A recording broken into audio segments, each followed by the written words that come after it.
Now, this is what we have in manufacturing our outlook for 2013. The sector currently contributes about 4.2% to GDP. You know, it has been growing at an average rate of 7.5. We expect that it will benefit from improved power delivery owing to the ongoing privatization of the power holding. Yeah. It has gone very far on the successor companies. It has been projected that power generation will increase from the current 4,000 megawatts to about 5,000 in 2013 and reach 10,000 in 2015. Yes. Also, increased spending of 74.26 on power and wide 3.5 billion in the works ministry will impact positively on the sector. That is what is contained, you know, in the budget. For this year, we intend to support the sector with 6.84 billion. That is in line with what we have. And we are looking at the key sectors of agro-allied, leather. We are doing so much in leather. If you get to Aba now, see the kind of leather products, whether it is shoes, whether it is bags and all that, you will think, if you have not seen it before, you think it's coming from Italy. Now, we need to, as a development finance institution, we need to link the people that are doing leather in Kano with the people that are producing for the ECOWAS market in Aba. The people in Kano are called LAPAN, that is Leather and Allied Products Association of Nigeria. And then the Aba too, they have their own association. So what we decided to do, because you find some Italian companies, they are setting up projects in North Africa. They are setting up projects in North Africa to produce all these good shoes that we wear, Gucci and all this. They are selling them in North Africa. Meanwhile, the quality of our leather is better than what they are doing in North Africa. But they come in here and buy it. Wow. So we want to use whatever thing that are getting from Kano. Even if we cannot buy all, at least link the people in Kano with the people in Aba. We are financing the people in Kano. We are taking an insurance and saying that, okay, we give you money, you have the raw materials, move these raw materials, and we will take cash in transit or whatever in transit policy. When you move them to Aba they have warehouses. As soon as these goods are offloaded, it becomes the problem of Aba. But at least there is a way of feeding you with the raw materials, because they are now feeding the ECOWAS in your region. Interesting. So this is the way we feel that as a DFI, we cannot leave them. We cannot allow people to just come in and be exploiting them. Let us bring the two of them together and see the kind of benefits that will come to the Nigerian economy. So we are get back. Now, okay, food and beverages, plastics, we are doing so much in that, and that is what I was explaining. The leather industry, we are linking Lapan in Kano with the Aba market. In the agricultural sector, you know that it remains the highest contributor to our GDP. It has a growth rate of 4.2%. And like we said before, it's going to benefit from various fiscal incentives, sugar, rice, and the rest of them. And that is expected to bring investment in the sector. Of course, a whole lot is happening. And I think we have a very aggressive means of agriculture. So a lot of investment capital is being attracted in that sector. In 2012, we have gone through that before. We announced zero duty and levy for agricultural machinery and equipment. That is a good thing. And then you have the CBN ISA, which was launched in 2012, just to de-risk the industry and then influence the cost of lending to the sector. For this year, we are thinking of putting 5.3 billion Right. But you see, when you link agriculture with manufacturing, most of what you have in manufacturing is more of agricultural manufacturing. Because if people are processing, it will be under manufacture, but by extension, it's agriculture.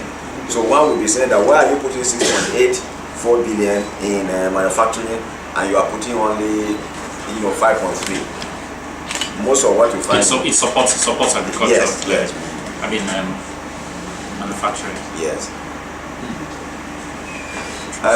In addition to the various interventions, our approach in 2013 will be to intervene in specific products that have high growth potential. We just finished a share conference, an international share conference that was majorly sponsored by us, so that people can come in. We have some of these products that we are the largest producers, but we are not taking advantage of them. Like the share, we are cassava. We are one of the largest producers of cassava in the world, and can still do more. And we can still do more. But as we speak now, nobody can tell you the quantity of cassava that is produced. There's no data. We don't even have it. But you have people from Vietnam, from which other country coming in, because Thailand and the rest of them, because they have more than 10 products that they can chunk up out of cassava. Meanwhile, we're not even taking advantage of it here. So, like we mentioned, the share, we have just finished a conference. We are the largest producer and exporter, but the export data is substantially missing because everything that's happening there is informal. It's informal, it's not captured. So we want to be able to structure the industry. And then capture the transactions properly. Exactly.